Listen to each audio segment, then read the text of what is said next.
அனைவருக்கும் வணக்கம். இன்றைய ஆரோக்கிய தலைப்புல நாம பார்க்கக்கூடியது பார்த்தீங்கன்னா, கருப்பு திராட்சையில இருக்கக்கூடிய நன்மைகள பற்றி தான் தெரிஞ்சுக்க போறோம். பொதுவா ஆரோக்கியமா இருக்கக்கூடிய உணவுகள் சுவையா இருக்காது அப்படின்னு சொல்லுவாங்க.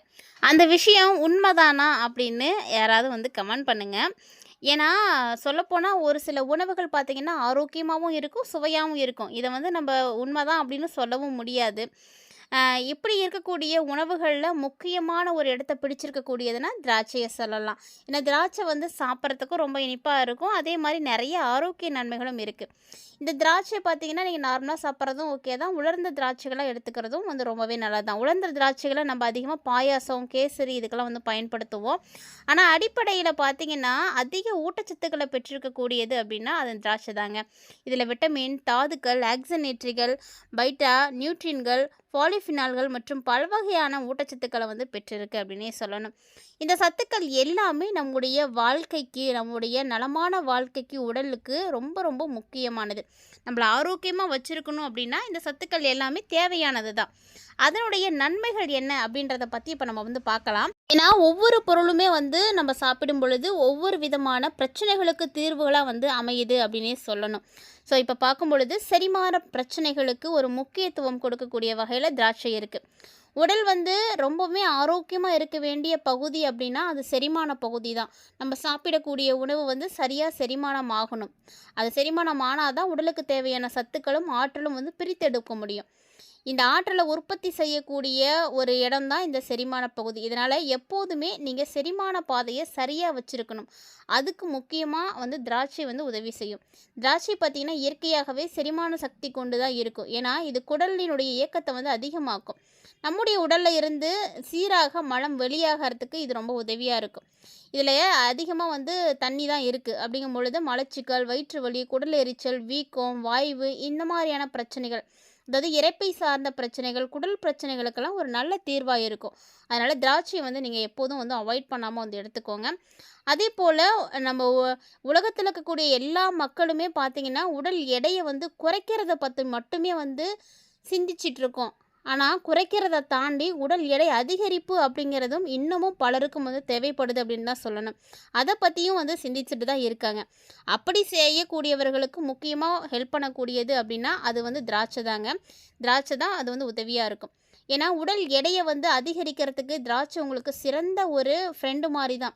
நீங்கள் நல்லா எடுத்துக்கிட்டீங்க அப்படின்னா கண்டிப்பாக உடல் எடை அதிகரிக்கும். திராட்சையில் ஃப்ரக்டோஸ் மற்றும் குளுக்கோஸ் அதிகமாகவே இருக்குது.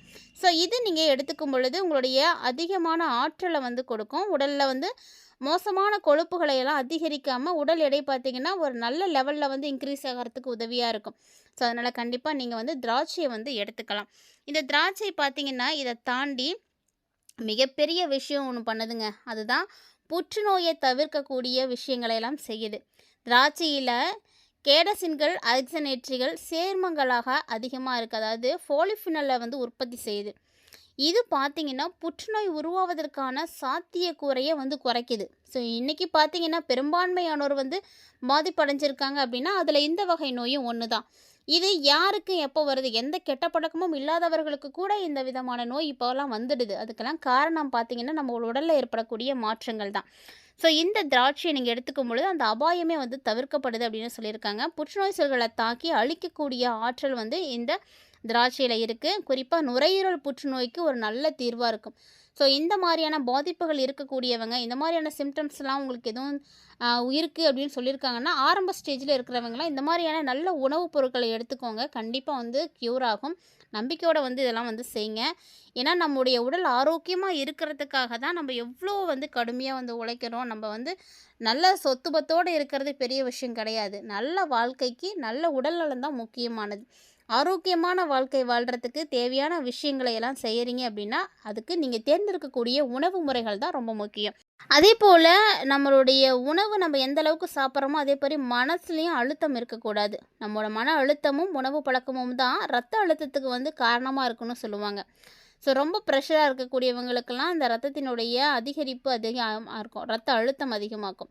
இந்த ரத்த அழுத்தம் அதிகமாகும் பொழுது பார்த்திங்கன்னா கோபமும் அதிகமாக இருக்கும். அதனால் திராட்சை உங்களுக்கு அது ஒரு சிறந்த ஒரு நிவாரணியாக இருக்கும். திராட்சையில் அதிகமாக பொட்டாசியம் இருக்குது. ஸோ ரத்த நாளங்களில் தளர்வுகளை எல்லாம் ஏற்படுத்தி ரத்த ஓட்டத்தை வந்து சரி பண்ணும். இதனால் உயர் ரத்த அழுத்தம் இருக்கக்கூடியவங்களுக்கு இது ரொம்பவே ஹெல்ப்ஃபுல்லாக இருக்கும். திராட்சையில் இருக்கக்கூடிய நார்ச்சத்து ரத்த நாளங்களில் ஏற்படக்கூடிய விரைப்பையை வந்து குறைக்கும். ரத்த அழுத்தத்தையும் வந்து கட்டுப்படுத்தும். ஸோ உயர் ரத்த அழுத்தத்திற்கான அபாயத்தையும் வந்து குறைக்குது. ஹை பிபியவே வந்து குறைச்சி கொடுக்குது அப்படின்னு தான் சொல்லணும். அதே போல் பெண்களுக்கு ஒரு நல்ல ஒரு தீர்வாக இருக்குங்க. ஸோ சரியான நேரத்தில் உங்களுக்கு ரொம்ப உதவியாக இருக்கும். அதே மாதிரி நோய் எதிர்ப்பு சக்தி அதிகமாக அந்த திராட்சையில் இருக்குது. கொரோனா அப்படின்ற ஒரு வைரஸ் பரவி நோயை வந்து அதிகமாக்கி நிறைய உயிரிழப்புகளை ஏற்படுத்துனது எல்லாத்துக்கும் தெரியும். அந்த ஒரு நோய் வரல அப்படின்னா நோய் எதிர்ப்பு சக்தியினுடைய முக்கியத்துவமே யாருக்குமே வந்து தெரிஞ்சிருக்காது அப்படின்னு தாங்க சொல்லணும். நம்முடைய உடல் ஆரோக்கியமாக இருக்கணும், நமக்கு எந்த விதமான வியாதிகளும் வரக்கூடாது, எந்த விதமான வைரஸோ பாக்டீரியாக்களோ தொற்றுகள் நமக்கு வந்து நெருங்கக்கூடாதுன்னா நம்முடைய உடலில் நோய் எதிர்ப்பு சக்தி அதிகமாக இருக்கணும். நோய் எதிர்ப்பு சக்திக்கு முக்கியத்துவமே வந்து பார்த்திங்கன்னா நம்ம சாப்பிடக்கூடிய உணவில் தான் இருக்குது. அப்படி நோய் எதிர்ப்பு சக்தியை அதிகமாக்கிறதுல திராட்சைக்கு முக்கிய பங்கு இருக்குது. ஏன்னா திராட்சையில் விட்டமின் நிறைய இருக்குது, தாதுக்கள் இருக்குது, அத்தியாவசியமாக தேவைப்படக்கூடிய ஊட்டச்சத்துக்கள், ஆக்சனேட்ரிகள் அப்படின்னு எல்லாமே இருக்குது. பாலிஃபினால்கள் போன்ற பிற சேர்மங்களும் வந்து இருக்குது. ஸோ இது எல்லாமே பார்த்திங்கன்னா தீவிரவாதிகளுக்கு எதிராக இராணுவ சண்டை போடுற மாதிரி தாங்க. ஸோ பல்வேறு விதமான நோய்களை எதிர்த்து வந்து சண்டை போடுமா. அதனால் நோய் எதிர்ப்பு மண்டலத்தை வந்து ரொம்ப சிறப்பாக வச்சுருக்கும். நோய் எதிர்ப்பு மண்டலத்தினுடைய முதுகெலும்பாகவே இருக்கக்கூடியதுன்னா ரத்தத்தினுடைய வெள்ளை அணுக்கள் தான். இந்த ரத்த வெள்ளை அணுக்களுக்கு ஆக்சினேற்ற சேதம் ஏற்படுவதையெல்லாம் தடுத்து கொடுக்கும். ஸோ திராட்சையில் பார்த்திங்கன்னா பாக்டீரியா எதிர்ப்பு, வைரஸ் எதிர்ப்பு, பூஞ்சைகளுக்கு எதிர்ப்பு, இந்த மாதிரி எல்லா சத்துக்களும் இருக்குது. ஸோ திராட்சை உடலில் பல்வேறு விதமான நோய் தொற்றுகள் ஏற்படுவதே வந்து தடுத்து கொடுக்குது அப்படின்னு தான் சொல்லணும். ஸோ நோய் வந்து நமக்கு எந்த பிரச்சனையும் ஏற்படாமல் வந்து தடுத்துறது. அதே போல் மூட்டு வலி, கீழ்வாதம், இது மாதிரி அலர்ஜி பிரச்சனைகளால் ஏற்படக்கூடிய வலிகளுக்கு ஒரு சிறந்த நிவாரணியாக திராட்சை வந்து செயல்படுது. இதில் இருக்கக்கூடிய ஆக்சனேட்ரிகளும் மற்றும் பாலிஃபினால்களும் தான் இதுக்கு ரொம்பவே ஹெல்ப்பாக இருக்குது. அது மட்டும் இல்லாமல் விட்டமின் சி மற்றும் பாலிஃபினால்கள், ஆன்டி ஆக்சிடென்ட்டுகள், அலர்ஜியால் ஏற்படக்கூடிய கீழ்வாதம், அதனால் ஏற்படக்கூடிய வலி, இது எல்லாத்தையுமே வந்து போக்கி கொடுக்குதுங்க. ஸோ ஒரு நல்ல ஒரு ஆரோக்கியமான வாழ்க்கை வாழ்கிறோம் அப்படிங்கும் பொழுது நமக்கு பல காரணங்களால் நம்முடைய வாழ்க்கையில் தூக்கம் அப்படின்றது வரதே கிடையாது. ஸோ ஒரு சிலருக்கு உறக்கம்னா என்னன்னே தெரியாது, அப்படி கூட இருப்பாங்க. அதுக்கு காரணம் அவங்களுடைய மனநிலை தான். உடலுடைய ஆரோக்கியத்தையும் மனநிலையும் பாதிக்கக்கூடிய வகையில் இருக்கிறதுனால நீங்கள் தூங்கிறதுக்கு ஒரு சில சிக்கல்கள் இருக்குன்னா அதை சரி செய்யக்கூடிய வழிகளை நம்ம கண்டிப்பாக தேர்ந்தெடுக்கணும். அதுக்கு பார்த்திங்கன்னா திராட்சை உங்களுக்கு ரொம்பவே உதவியாக இருக்கும். ஏன்னா இதில் இரும்பு சத்து அதிகமாக இருக்குது. அது மட்டும் இல்லாமல் அத்தியாவசியமான ஊட்டச்சத்துக்களும் இருக்குது. கண்டிப்பாக தூக்கமின்மை பிரச்சனையெல்லாம் சரி பண்ணி கொடுக்கும். ஸோ திராட்சைக்கு உதவிகரமாக இருக்கக்கூடியது அப்படின்னா இரும்பு சத்து தான். உடலுக்கு தேவையான முக்கியமான ஊட்டச்சத்து. அது கிடைக்கும் பொழுது நீங்கள் கண்டிப்பாக நல்லா தூங்க முடியும். ஹீமோக்ளோபின் உற்பத்தியும் அதிகமாக்கி கொடுக்கும். அது மட்டும் இல்லாமல் வளர்ச்சித மாற்றத்தையும் வந்து அதிகமாக்கி கொடுக்குது. ஸோ ஆக்சிஜனை கொண்டு போகக்கூடிய ஒரு அற்புதமான ஒரு விஷயத்தை வந்து செய்யுது. இது நோய் எதிர்ப்பு சக்தியை வலுப்படுத்துறதோடு மட்டும் இல்லாமல் நல்ல தூக்கத்தையும் உங்களுக்கு வந்து கொடுக்குது அப்படின்னே சொல்லணும். திராட்சை பார்த்திங்கன்னா மன அழுத்தம், மனநலம் தொடர்பான பிரச்சனைகளுக்கு நல்ல ஒரு தீர்வாக இருக்கும்.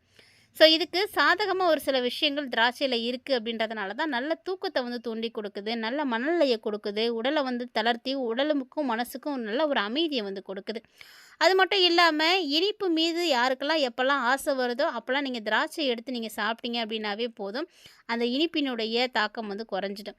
இனிப்பில் ஆசை இருக்குது அப்படின்றவங்க தான் போய் சாக்லேட் சாப்பிட்றது, மிட்டாய் வாங்கி சாப்பிட்றது இதெல்லாம் செய்வாங்க. அதுக்கு பதிலாக நீங்கள் திராட்சையை வந்து எடுத்துக்கோங்க. ஏன்னா திராட்சை வந்து உடலுக்கு ரொம்ப முக்கியம்தான். இதில் இருக்கக்கூடிய அந்த இனிப்பும் பார்த்திங்கன்னா நேச்சுரலாக இருக்கக்கூடிய இனிப்பு தான். உடலுக்கு எவ்வளவு முக்கியத்துவம் இந்த திராட்சையால் இருக்குது அப்படின்றத பற்றி கண்டிப்பாக நீங்கள் நிறைய விஷயங்களை பார்த்து தெரிஞ்சிட்டு இருந்திருப்பீங்கன்னு நினைக்கிறேன். உங்களுக்கு யாருக்கெல்லாம் வந்து கருப்பு திராட்சை பிடிக்கும் அப்படின்றத மறக்காமல் வந்து கமெண்ட் பண்ணுங்கள். நீங்கள் கருப்பு திராட்சையை தொடர்ந்து சாப்பிடுவீங்களா அப்படின்னு மறக்காமல் வந்து கமெண்ட் பண்ணுங்கள். கருப்பு திராட்சையில் கலோரிகளும் கொழுப்புகளும் குறைவாக இருக்கிறதுனால உடல் எடையை ஈஸியாக வந்து குறைக்கிறதுக்கும் யூஸ் பண்ணிக்கலாம். அதே போல் நம்மளுடைய சருமம் நல்லா இருக்கணும் அப்படின்னா கருப்பு திராட்சை தாங்க ரொம்ப உதவியாக இருக்கும். ஏன்னா கருப்பு திராட்சையில் விட்டமின் சி, இ இதெல்லாம் அதிகமாக இருக்குது. இது வீக்கத்தை வந்து குறைக்கிறது மட்டும் இல்லாமல் சருமத்தினுடைய ஆரோக்கியத்தையும் மேம்படுத்தி கொடுக்கும். சூரிய கதிர்கள், உமிழக்கூடிய வெப்பம் மற்றும் சுற்றுப்புற மாசுபாடுகளிலிருந்து வரக்கூடிய அந்த விதமான கதிர்வீச்சுகள் சருமத்தை வந்து ரொம்பவே மோசமாக்கிறது. அதை வந்து காத்து கொடுக்கறதுல ரொம்பவே முக்கிய பங்கு இதுக்கு இருக்குது. அப்புறம் மூளையினுடைய செயல்பாடுகளுக்கும் ரொம்ப உதவியாக இருக்குங்க. கருப்பு திராட்சையில் இருக்கக்கூடிய ஆன்டி ஆக்சிடென்ட்டுகள் நினைவாற்றலை வந்து அதிகமாக்கி கொடுக்கும். முதுமை காலத்தில் அறிவாற்றல் குறையாமல் வந்து பாதுகாக்கிறதுக்கு ரொம்ப உதவியாக இருக்கும். ஸோ மறக்காமல் நீங்களும் கருப்பு திராட்சை கிடைக்கும் போதெல்லாம் வாங்கி சாப்பிடுங்க. இந்த திராட்சையில இருக்கக்கூடிய நன்மைகள பத்தி நீங்க நெறைய தகவல்கள தெரிஞ்சுட்ருப்பீங்கன்னு நெனைக்கிறேன். கண்டிப்பா இத நீங்க பார்த்து தெரிஞ்சுக்கிட்டத மட்டும் விட்றாதீங்க. உங்களுக்கு தெரிஞ்சவங்களோடலாம் இந்த பதிவ ஷேர் பண்ணி விடுங்க. அவர்களும் பார்த்து பயன்பெறட்டும். மேலும் இது போன்ற நெறைய சுவாரஸ்யமான ஆரோக்கிய தகவல்களோட மற்றும் ஒரு தலைப்பில் சந்திக்கலாம்.